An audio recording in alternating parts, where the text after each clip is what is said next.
নমস্কার, আমি সৌমি। আমার এই ছোট্ট ব্লগে আপনাদের সবাইকে জানাই স্বাগত। পেশা আমার ওকালতি হলেও প্যাশন হচ্ছে আমার ঘুরে বেড়ানো, ট্র্যাভেলিং। এই গরমের ছুটিতে মে মাসে আমি গেছিলাম মেঘালয়াতে। আমার বান্ধবী সুস্মিতা, আমরা স্কুলের বান্ধবী, আর আমরা দুজনে মিলে ঘুরে এলাম মেঘালয়া। কিন্তু এইবারের ঘোরাটা বা এইবারের ট্রিপটা বলতে পারেন অন্যান্য বারের ট্রিপের থেকে একটু আলাদা। আমরা এর আগে বহু জায়গায় ঘুরেছি, হিমাচল ঘুরেছি, একটা ইন্টারন্যাশনাল ট্রিপেও গেছি ব্যাংককে। কিন্তু এইবারের ঘোরাটা আমরা যেটা ঘুরলাম সেটা আমরা কোনো ফ্লাইটে বা ট্রেনে এরমভাবে ঘুরিনি। আমরা এবারে গেছিলাম আমাদের নিজেদের গাড়ি নিয়ে। না, আমি আমার নিজের গাড়ি নিয়ে যাইনি, সুস্মিতা ওর গাড়িটা নিয়েছিল। আমরা দুজনে ওর গাড়িতে করে মেঘালয়া ঘুরে এলাম। মানে রোড ট্রিপ বলা যেতে পারে। কলকাতা থেকে মেঘালয়া রোড ট্রিপ কেমন ছিল, কীরকম হলো, তার খুঁটিনাটি এক্সপিরিয়েন্স আপনাদের সাথে শেয়ার করার জন্যই আজকের এই ব্লগটা। শুরুতেই আপনাদেরকে একটা কথা আমি জানিয়ে রাখি বা শেয়ার করে নিচ্ছি আপনাদের সাথে। আমরা যখন মেঘালয়া ট্রিপটা করে ফিরে এসেছি কলকাতাতে, আর তারপরে আমরা প্রচুর মানুষের থেকে অনেক সাধুবাদ পেয়েছি, অনেক বাহবা পেয়েছি। আমাদের এটা খুবই ভালো লেগেছে। কিন্তু একটা জিনিস আমাদের মাথার মধ্যে ঘুরছেও। আমরা যখন মেঘালয়াতে গেলাম তখন আমরা দেখলাম মেঘালয়া হচ্ছে মেট্রিয়ার্কাল সোসাইটি। আমাদের এখানে যেমন পেট্রিয়ার্কাল সোসাইটি, যে ধরুন ওখানে কোনো মানে কেউ কারুর ধরুন বাচ্চা হলো বা কোনো নিউবর্ন বেবি যদি হয়, তার যে সারনেম সেটা তার মায়ের নামে মানে সে পরিচিতিটা পাবে। মানে আমাদের এখানে তো আমরা আমাদের বাবাদের সারনেমই নিয়ে এসেছি সবসময়। মানে আমাদের বাবা মানে আমার বাবা যেমন মুখোপাধ্যায়, আমি তেমন লিখি সৌমি মুখোপাধ্যায়। তো এই রকম। কিন্তু ওখানে ব্যাপারটা হচ্ছে ওখানে মায়ের সারনেম যেটা থাকবে, মানে মায়ের যে মেইডেন নেম যেটা থাকে, তো ওরা সেই সারনেম ইউজ করে কোনো হলে। ছেলেদের সারনেম দিয়ে নতুন বাচ্চা যেটা হবে তারা সেই পরিচিতিটা পায় না, মায়ের সারনেমেই তারা পরিচিত হয়। তো এইটা একটা আমার কাছে খুব একটা ভালো লেগেছিল। পরবর্তীকালে শুনতে পেলাম, জানতে পারলাম যে পুরো নর্থ ইস্টেই মোটামুটি এই কনসেপ্টটাই আছে। আমি নর্থ ইস্ট এর আগেও ঘুরেছি, অরুণাচল গেছি, আসামেও আমার দুবার যাওয়া হয়ে গেছে। কিন্তু মেঘালয়াতে গিয়ে এই ব্যাপারটা এরমভাবে দেখে আমার এবং জেনে আমার ব্যাপারটা সত্যি খুব ভালো লেগেছে। তাহলে চলুন আর বেশি কথা না বাড়িয়ে আমরা মেঘালয়ার ব্লগটা শুরু করি। ঘড়ির কাঁটা তখন ঠিক রাত্রি 3:15। আমি আর সুস্মিতা বেরিয়ে পড়লাম আমাদের বাড়ি থেকে। প্রথমেই গেলাম ঠনঠনিয়া কালীবাড়ি। মন্দির অবশ্য বন্ধ, কিন্তু আমরা একবার মন্দিরের সামনে দাঁড়িয়ে মাকে স্মরণ করলাম এবং তারপর বেরিয়ে পড়লাম আমাদের গন্তব্য প্রথম দিনের লাটাগুড়ির উদ্দেশ্যে। দুই বান্ধবী মিলে রোড ট্রিপ করছি, তাও কোথায়, পশ্চিমবঙ্গের বাইরে মেঘালয়াতে। একটা ভয়, এক্সাইটমেন্ট, একটা হ্যাপিনেস, সব কিছু একসাথে কাজ করছিল। রাত্রিবেলা তো ঘুমই হচ্ছিল না, মনে হচ্ছিল যে কখন গাড়িতে উঠবো আর ট্রিপটা শুরু হবে, নাহলে কীরকম একটা করছিল মনের ভেতরটা। যাই হোক, আমরা তো বেরিয়ে পড়েছি আমাদের গন্তব্যের দিকে। এখন আমরা কল্যাণী এক্সপ্রেস ওয়ে ধরে যাচ্ছি, আর রাস্তা খুবই সুন্দর, খুবই পরিষ্কার, কোনো অসুবিধেই হয়নি আমাদের রাত্রিবেলা এই সময় ট্রাভেল করতে। আর আমাদের তো খুব সেফই লেগেছে। আমাদের প্রথম দিনের গন্তব্য লাটাগুড়ি গরুমারা ফার্ম স্টেতে। বাড়ি থেকে আমাদের গরুমারা ফার্ম স্টের ডিস্টেন্স দেখিয়েছে 636 কিলোমিটার, যেটা কিনা আমরা একদিনে ট্রাভেল করব। মধ্যিখানে আমরা একটা ব্রেকও নেব।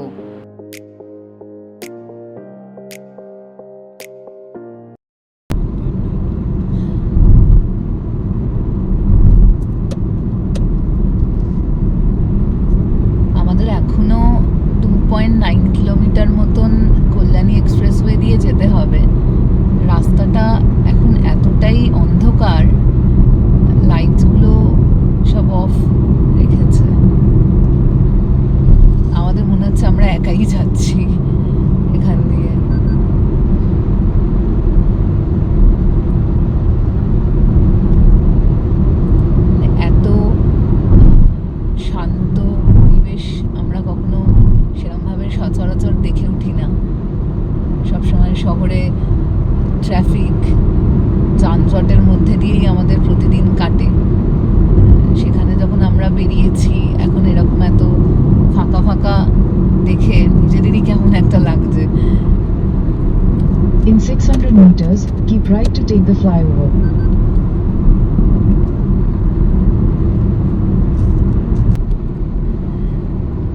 দেখতে দেখতে এখন ভোর হয়ে গেছে।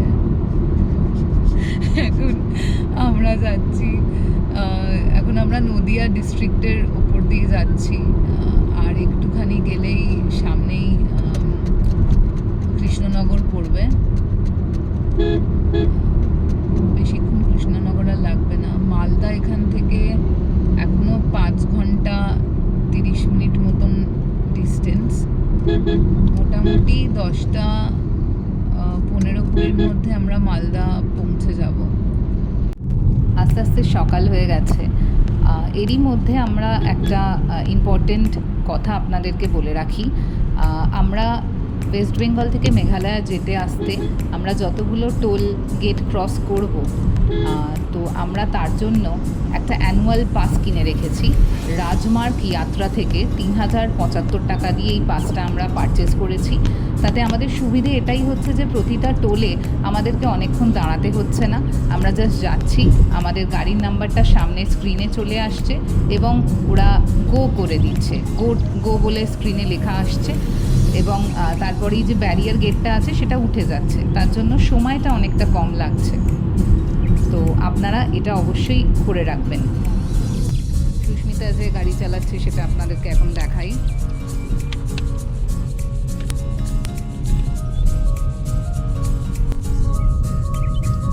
আমরা এখন ফারাক্কা ব্যারেজ ক্রস করছি আর এই এখন একটা ট্রেনও এসে গেছে, চলে যাচ্ছে।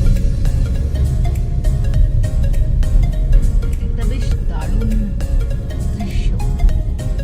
আমরা গাড়ি করে যাচ্ছি আর পাশ দিয়ে ট্রেন চলে যাচ্ছে আর আমরা ক্রস করছি ফারাক্কা ব্যারেজ। এটা কিন্তু আমরা পুরোনো ব্রিজটা দিয়ে যাচ্ছি।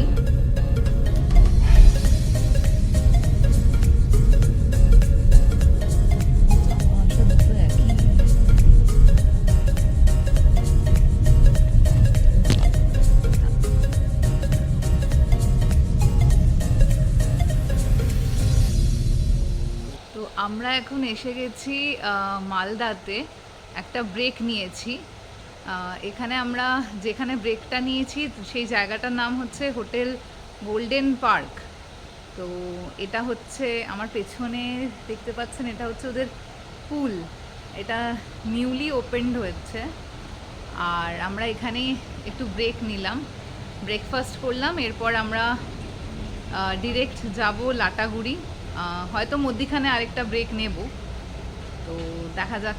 এইখানে আপনারা এসে একটা ব্রেক নিতে পারেন, ভালো জায়গাটা। আমরা মালদা থেকে বেরিয়ে পড়েছি, বেশ খানিকক্ষণ হয়ে গেছে। অনেকটা রাস্তাও আমরা অতিক্রম করে এসেছি। আপনাদের দু একটা ইম্পর্টেন্ট কথা বলে রাখার। আমরা যখন আসছিলাম তখন আমরা দু একটা জায়গায় ট্রাফিকের সম্মুখীন হই। একটা হচ্ছে বেলডাঙার কাছে, আর অপরটি হচ্ছে যখন আমরা মালদা থেকে মালদায় ঢুকছি সেই সময়টা একটু ট্রাফিক ছিল। আর ফারাক্কার কাছে ফারাক্কার ব্রিজটাতে যেহেতু পুরনো ব্রিজ, সেহেতু আমরা সেখানে সামান্য ট্রাফিক পেয়েছি। আদারওয়াইজ সবই ভালো ছিল, রাস্তাও খুব ভালো ছিল। ওই জায়গাগুলোতে রাস্তাটাও একটু খুব একটা যে ভালো সেরকম নয়, অফ রোডিং একটু করতে হবে। আদারওয়াইজ সব ঠিকঠাকই ছিল।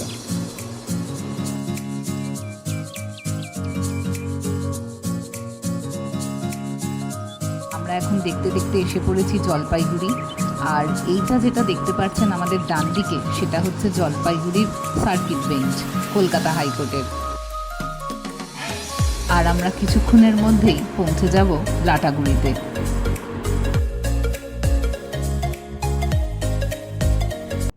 আমরা লাটাগুড়িতে পৌঁছে প্রথম দিন যেখানে স্টে করেছিলাম সেই জায়গাটির নাম হচ্ছে গরুমারা ফার্ম স্টে।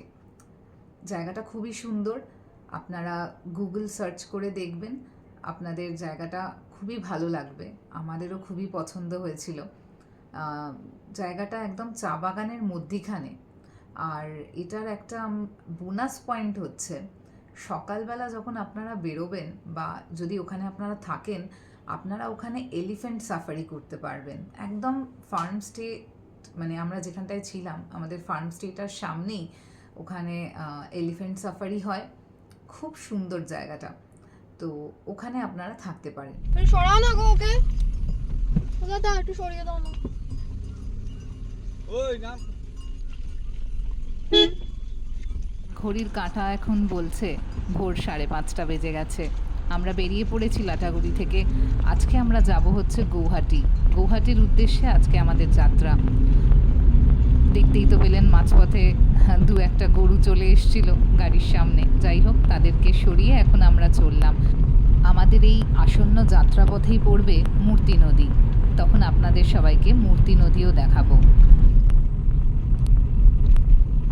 ওয়ার্ডসের বুকে এক অপরূপ সৌন্দর্যের নাম মূর্তি নদী। পাহাড় থেকে নেমে আসা এই নদীর স্বচ্ছ স্ফটিক জল, ঘন দুপারের অরণ্য, প্রকৃতিপ্রেমীদের একটা আদর্শ ঠিকানা।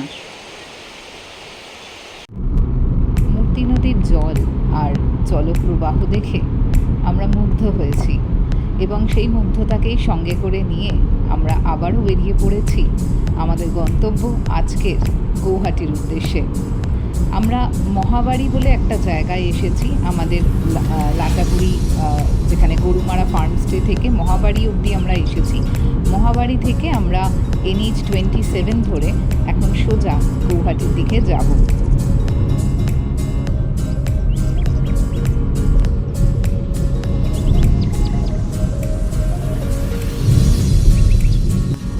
প্রকৃতির সৌন্দর্য দেখতে দেখতে আমরা চলেছি আমাদের গন্তব্যের দিকে। দেখুন দুপাশে কি সুন্দর সবুজ ঘন জঙ্গল। বলা বাহুল্য, আপনাদের এটা বলে রাখি, আমরা এখন যেই রাস্তাটার উপর দিয়ে যাচ্ছি এটি হচ্ছে NH-27, আর এর একটি পাশে হচ্ছে বক্সা টাইগার রিজার্ভ। NH-27 সম্পর্কে যদি একটু বলি তাহলে এটি হলো ভারতের দ্বিতীয় দীর্ঘতম জাতীয় সড়ক, যা কিনা শুরু হয়েছে গুজরাটের পোরবন্দর থেকে এবং এটি বিস্তৃত হচ্ছে অসমের শিলচর অবধি।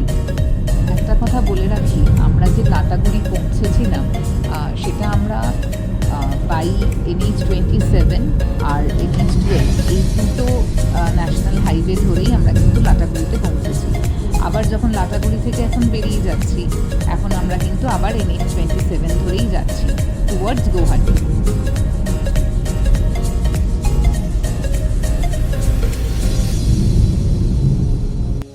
জঙ্গল পেরিয়ে এখন আমরা আবার চা বাগান দেখতে দেখতে চললাম।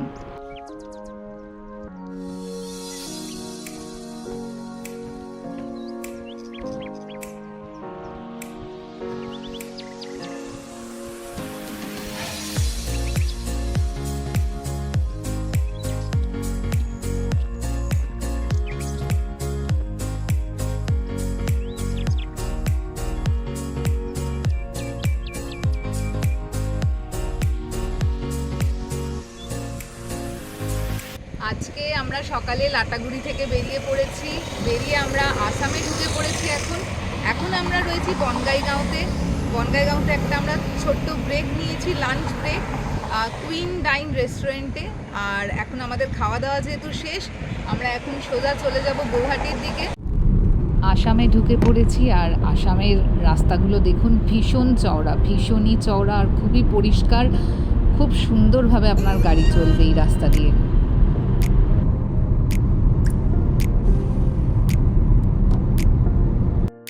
আমরা এখন যেই ব্রিজটার উপর দিয়ে যাচ্ছি সেটা হচ্ছে কুমার ভাস্কর বর্মা সেতু। এটা গৌহাটির ব্রহ্মপুত্র নদীর ওপরে এই সেতুটি নির্মাণ করা হয় এবং এটি একটি 6 লেন রাস্তা বা সেতু বা ব্রিজ, যেটা আপনারা বলতে পারেন। তো এই এতটা চওড়া রাস্তা হওয়ার জন্য যেটা সুবিধে হয় সেটা হচ্ছে যে গাড়ি চলাচলে অনেক সুবিধে হয় আর অনেকটা সময় কম লাগছে। যেটা মানে রাস্তা ধরুন 1 ঘন্টায় আপনি যেতে পারবেন, সেটা এই ব্রিজটা হওয়ার জন্য সেই 1 ঘন্টার সময়টা আমরা 15 মিনিটে পৌঁছে যেতে পারছি।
পড়েছি আর ঢুকেই দেখতে পাচ্ছেন দুপাশে কি সুন্দর কালারফুল মানে এই ব্রিজটাকে করে রেখেছে।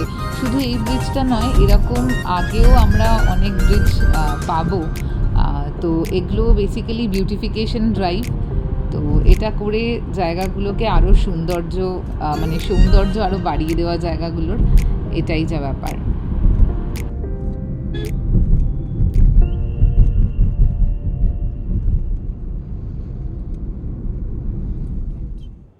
আমাদের দ্বিতীয় দিনের গন্তব্যে আমরা ছিলাম হচ্ছে দ্য চৌধুরী ম্যানর, গৌহাটিতে JMCH রোডের একদম ওপরেই অবস্থিত এই দ্য চৌধুরী ম্যানর। এটা আমরা বুক করেছিলাম অ্যাগোডা থেকে। আর আপনাদেরকে আমি ভিডিওটা মানে জায়গাটা দেখাতে পাচ্ছি না, তার জন্য খুবই দুঃখিত। আমি রিকোয়েস্ট করব আপনারা প্লিজ অ্যাগোডা বা যে কোনো বুকিংয়ের ওয়েবসাইট থেকে আপনারা সার্চ করে দেখবেন। আশা করছি চৌধুরী ম্যানর সবেতেই আপনারা পাবেন। আর এত সুন্দর জায়গা, এতটা সুন্দর জায়গা, এটা মানে সত্যি মানে ভাবা যায় না। নিজেদের মতন করে থাকবেন, ভীষণ ভালো লাগবে। একদম পুরো বাড়ির মতন পরিবেশ, নিজেদের বাড়ির মতন। এটি একটি অ্যাডভোকেটের বাড়ি, সিনিয়র অ্যাডভোকেট গৌহাটি হাইকোর্টের। তো আমরা মানে ওনারই বাড়ির একটা ফ্লোর ওনারা এরমভাবে জায়গাটাকে এইসব বুকিংয়ের ওয়েবসাইটে দিয়ে রেখেছেন। কিন্তু ভীষণ ভালো পরিষেবা এবং জায়গাটা একদম মানে অন রোড প্রপার্টি আর খুব ভালো গাড়ি রাখার ব্যবস্থা আছে। বলা বাহুল্য আপনাদেরকে বলে রাখা, আমরা যেহেতু গাড়ি নিয়ে গেছি ওই জন্য যে কটা প্রপার্টিতে আমরা থেকেছি সব কটাতেই আমরা পার্কিং দেখেই বুকিং করেছি এবং পার্কিং ছিল এবং সেফ সিকিউর ছিল। তো চৌধুরী ম্যানর আপনারা অবশ্যই গৌহাটি গেলে ওখানে দেখবেন, বুকিং করবেন, থাকবেন, ভালো লাগবে। আমাদের তো খুবই ভালো লেগেছে। তো আজকে সকালবেলা আমরা বেরিয়ে পড়েছি গৌহাটি থেকে।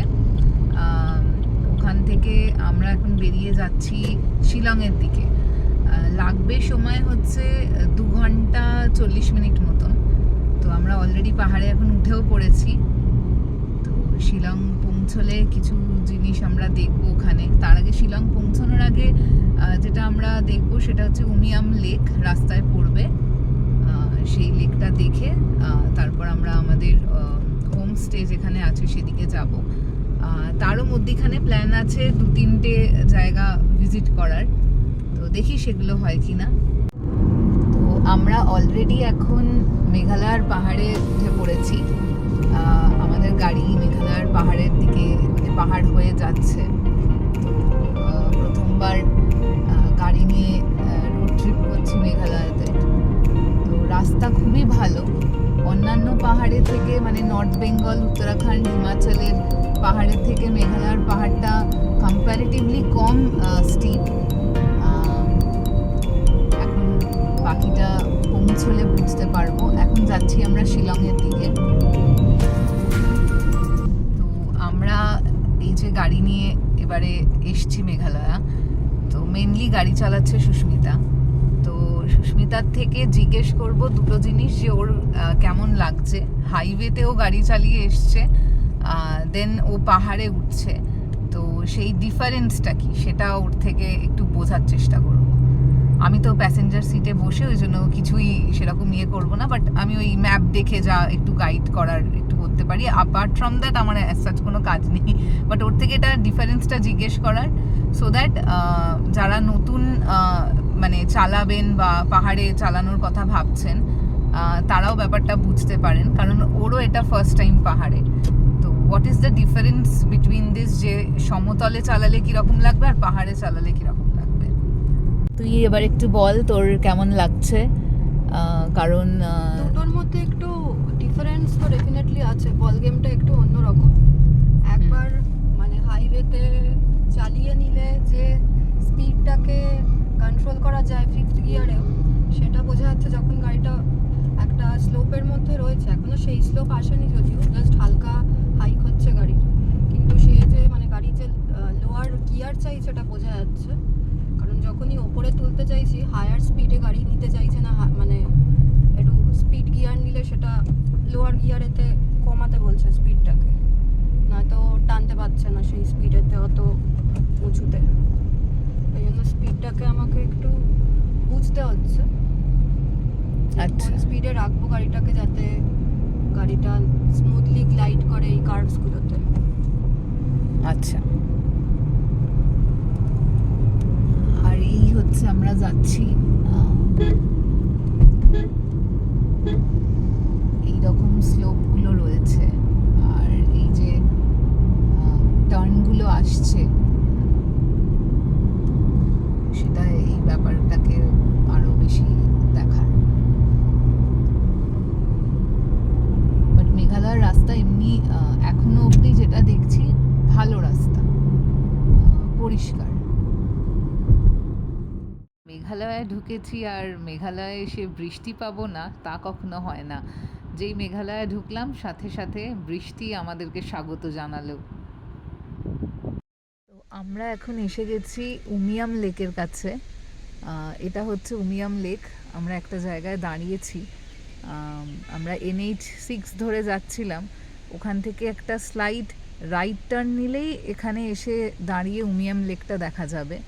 খুব সুন্দর জায়গাটা, আর সামনে পাহাড়, এবং পাহাড়ের ওপরে যে মেঘটা এসে, মানে মেঘেরা এসে যে পাহাড়গুলোকে ঘিরে ফেলেছে, সেই একটা খুব সুন্দর একটা দৃশ্য দেখা যাচ্ছে। জায়গাটা খুবই সুন্দর, উমিয়াম লেকটাও খুব সুন্দর আর অনেকটা বড়।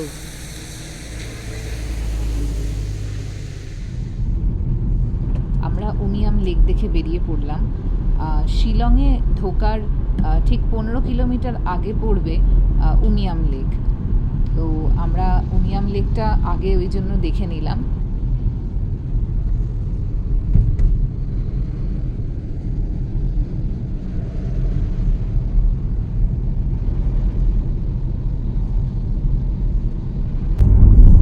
আমরা এখন শিলং ঢুকে গেছি। উমিয়াম লেক দেখে আমরা এখন যাচ্ছি এলিফ্যান্ট ফলস দেখতে। তো এটা শিলংয়ের ভেতর দিয়েই পুরো যেতে হচ্ছে, মানে মেন সিটিটার ভেতর দিয়ে। তো আমরা সিটিটা ক্রস করে গেছি, এখন আবার একটু বাইরেটায় চলে এসেছি। এখান দিয়ে আমরা এখন যাব হচ্ছে এলিফ্যান্ট ফলস। এখন এসে গেছি এলিফ্যান্ট ফলস দেখতে। তো এখন আমরা ঢুকবো এলিফ্যান্ট ফলসে। দেখি একটু ট্রেক করে যেতে হবে বলছে, দেখা যাক। এই আমরা ঢুকছি এলিফ্যান্ট ফলসে।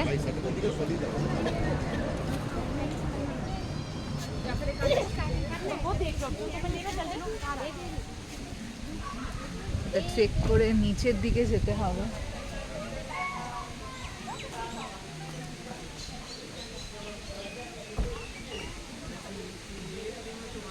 এখানে বলছে get your photographs in traditional Khasi attire.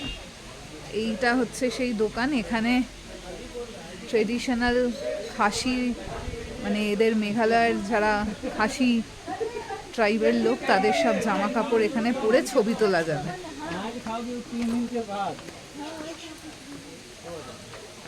আমরা এখন ফলসের দিকে এগিয়ে যাচ্ছি।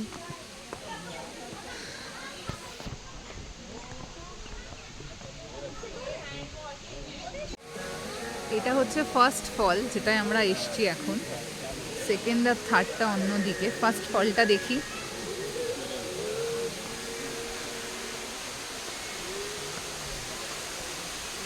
এটা হচ্ছে এলিফ্যান্ট ফলসের ফার্স্ট ফল। আমাদের মেঘালয় এসে শিলংয়ে এসেছি, এটা হচ্ছে আমাদের ফার্স্ট ওয়াটারফল ভিজিট। খুব সুন্দর, আর এখন ওয়েদারটাও খুব ভালো আছে, হালকা হালকা ঠান্ডা আছে, কিন্তু ভীষণ সুদিং।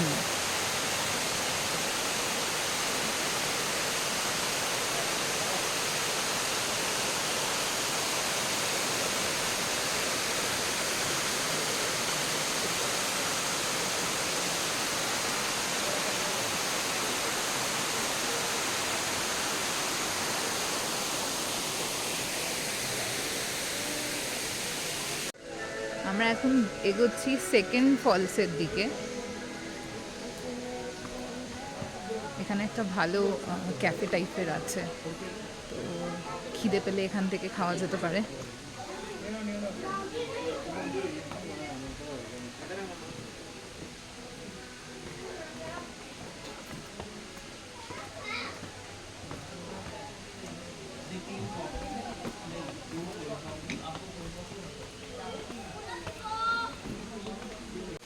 আমরা এখন সেকেন্ড ফলটার দিকে এসে গেছি। এই সামনে হচ্ছে সেকেন্ড ফল।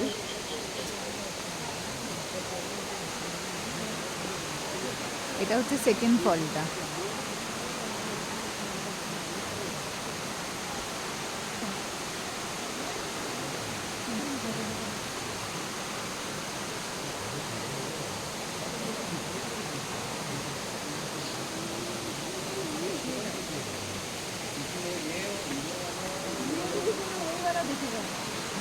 आराम से बेटा।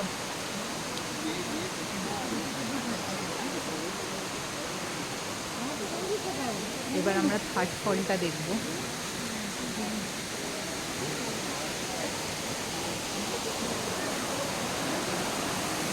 এই যে সেকেন্ড ফলটা এসে এখানে এই থার্ড ফলটায় যাচ্ছে, আমরা নিচেটা গিয়ে দেখব। আমরা এখন এসে গেছি থার্ড ফলের সামনে।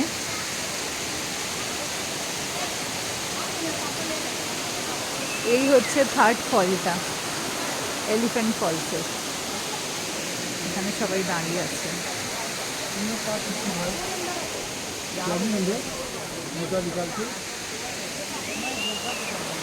এটা হচ্ছে থার্ড ফল।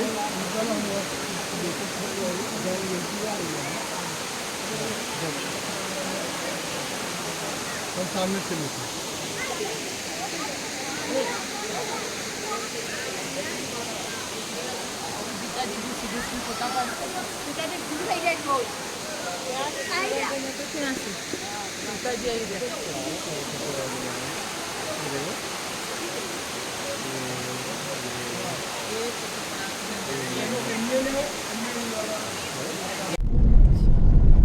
আমরা এখন এলিফ্যান্ট ওয়াটারফল দেখে আমরা বুলস ট্রেক করতে যাচ্ছি। বুলস ট্রেক একটা জায়গা, তো সেখানে এটা অ্যাকচুয়ালি আমাদের আইটিনারিতে ছিল না, তো হঠাৎই এটা ডিসাইড হলো। আর যেহেতু একটু অ্যাডভেঞ্চার, তাই একটু করেই ফেলি, একটু রিস্ক নিয়েই নিই। তো বুলস ট্রেকের জন্য আমরা বেরিয়েছি। এখান থেকে এলিফ্যান্ট ফলস থেকে বুলস ট্রেক হচ্ছে 10 কিলোমিটার। তো আমরা এখন ওই রাস্তাতেই যাচ্ছি। অ্যারাউন্ড 20 মিনিট মতন আমাদের টাইম দেখাচ্ছে, তো দেখি আমরা কখন পৌঁছই। তো আমরা এখন করছি হচ্ছে বুলস ট্রেক। আমরা অলরেডি নিচে নামতে শুরু করেছি, অনেকটা ট্রেকিং করে ফেলেছি। এইটা হচ্ছে ভিউ, আর এই হচ্ছে রাস্তা। এরমভাবে যেতে হবে। যাওয়াটা তো তাও একরকম, ডিফিকাল্টি হচ্ছে আসাটা। আর এখানে সাজেশন হচ্ছে সবাইকে যে লাঠি নিয়ে ট্রেকটা করার। এবার কেউ যদি লাঠি ছাড়া যদি করতে পারে, কমফোর্টেবল হয়, দেন সেটা মানে পার্সন টু পার্সন ভ্যারি করছে। বাট ভিউটা খুবই সুন্দর, বাট ট্রেকিংটা ইটস লাইক এইরকম জায়গা। My goodness.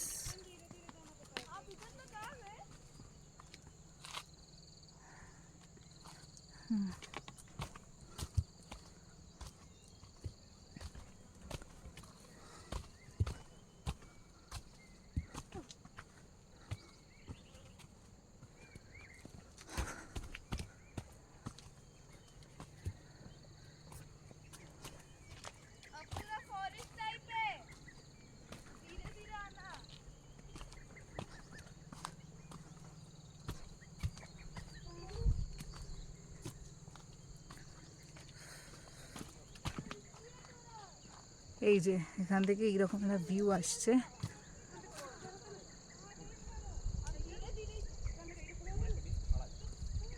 আমরা এসে গেছি বুলস ট্রেকে। দিস ইজ দ্য প্লেস, মানে এতটা যে আমরা near about 30 minutes to 40 minutes আমরা ট্রেক করে নেমেছি। এটাকে আনডাউটেডলি লোকে মিনি সুইজারল্যান্ড কেন বলে আজকে এখন দেখে বুঝতে পারছি। মানে the view is worth it. এখানে বসে লোকজন গল্প করতে পারবে, খেতে পারবে। This is amazing.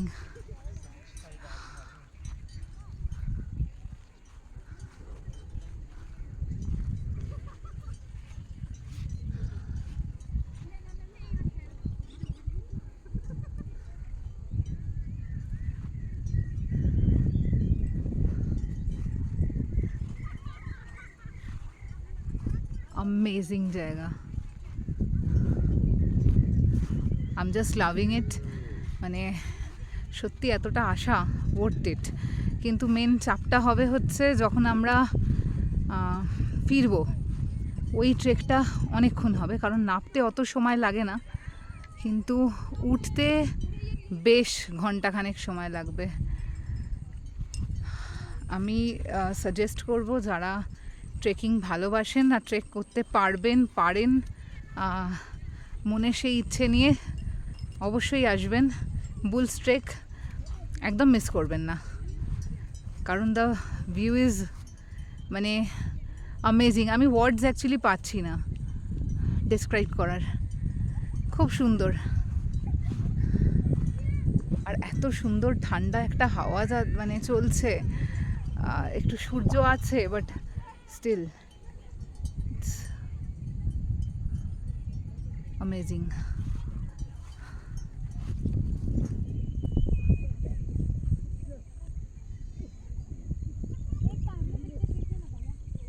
जाओ ब्रो, जाओ बीच में, जाओ आप भी।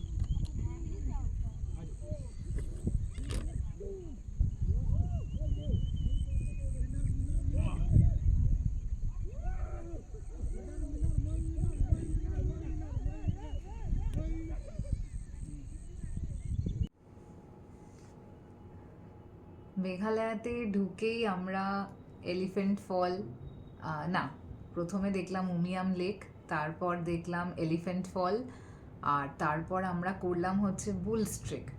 সত্যি কথা বলতে বুলস ট্রেকটা লিস্টে ছিল না, ভীষণই আনএক্সপেক্টেড, কিন্তু করে আমার মনে হয়েছে এটা ওয়ার্থ ইট। এটা আপনারা যারা ট্রেকিং পছন্দ করেন, ট্রেকিং করতে ভালোবাসেন, ট্রেকিং করে থাকেন, তারা অবশ্যই বুলস ট্রেক মেঘালয়া এলে করবেন। আমি বলবো আপনাদের ভীষণ ভীষণ ভালো লাগবে। আমাদের দুজনের মানে বুলস ট্রেকে আমরা ট্রেকিং করে আমাদের খুব ভালো লেগেছে, মানে ওয়ার্থ ইট, সত্যি ওয়ার্থ ইট। তো আমরা ট্রেকিং করে আমরা সেদিন তারপর আমরা ফিরে এসেছিলাম আমাদের হোমস্টে, যেখানে আমরা আগামী 2 দিন থাকবো শিলংয়ে। থাকাকালীন আমরা যেই জায়গাটায় ছিলাম তার নাম হচ্ছে pine view homestay. Pine view homestay খুবই সুন্দর জায়গাটা। এটার একটা অসুবিধে যেটা আমাদের একটু লেগেছিল, সেটা হচ্ছে যে জায়গাটা যখন আমরা ঢুকছি পাইন ভিউ হোমস্টেতে, আসলে উঁচু অনেক বেশি, মানে খাড়াইটা অনেক বেশি। তো ওখানে গাড়ি নিয়ে তোলাটা একটু ডিফিকাল্টি হয়েছিল, আদারওয়াইজ একদম ঠিকঠাক। মানে জায়গাটা ভীষণই সুন্দর জায়গা, খুব কোজি একটা ভাইব আছে, খুব ভালো লাগবে। আর মেঘালয়াতে তো মানে শিলংয়ে পার্টিকুলারলি গরম বলতে সেরকম কিছু নেই, তাই আমরা যেখানে যে কটা প্রপার্টি আমরা দেখেছি মোটামুটি কোথাও ফ্যান বা এসি এসব কিছু আমরা পাইনি। আদারওয়াইজ খুব ভালো জায়গা পাইন ভিউ হোমস্টে। আপনারা এটা গুগল থেকে পাইন ভিউ হোমস্টে দেখতে পারেন, এবং আমরা বুকিং করেছিলাম এটাও অ্যাগোডা থেকেই। অ্যাগোডা থেকে আমাদের করার একটাই কারণ, সেটা হচ্ছে যে আমরা অ্যাগোডা থেকে এই জায়গাগুলো একটু চিপ পেয়েছি রাদার অন্যান্য ওয়েবসাইটে যখন আমরা কম্পেয়ার করে দেখেছি তখন, সেটার থেকে, ওই জন্য। তো এটা হচ্ছে আমার মেঘালয়া ট্রিপের ফার্স্ট পার্ট। আসলে ট্রিপটা 10 দিনের ট্রিপ ছিল, তো আসলে এত কিছু খুঁটিনাটি রয়েছে, তো একটা ভিডিওতে সেগুলো শেয়ার করা ইটস বিট ডিফিকাল্ট। তো তার জন্য আমি চেষ্টা করছি যে কয়েকটা পার্টে জিনিসগুলোকে আপনাদের সাথে শেয়ার করব। তো this is the first part of my Meghalaya trip. আপনাদের কেমন লাগলো অবশ্যই আপনারা কমেন্ট করে জানাবেন, তাহলে আমি বুঝতে পারবো আমার কোথায় ভুল ত্রুটি হচ্ছে। আমি আমার এক্সপিরিয়েন্সগুলো শেয়ার করছি শুধু আপনাদের সাথে আমাদের ট্রিপের। আর আপনাদের ভিডিওটা পছন্দ হলে অবশ্যই লাইক করবেন, তাতে আমার ভালো লাগবে। আর যদি মনে হয় যে আপনারা চ্যানেলটাকে সাবস্ক্রাইব করতে চান, তাহলে সেটাও আপনারা করতে পারেন। আর পরের পার্টের জন্য অপেক্ষা করুন। আমিও অপেক্ষায় আছি যে কত তাড়াতাড়ি আপনাদের সাথে সেকেন্ড পার্টটা শেয়ার করব। সবাই ভালো থাকবেন। নমস্কার।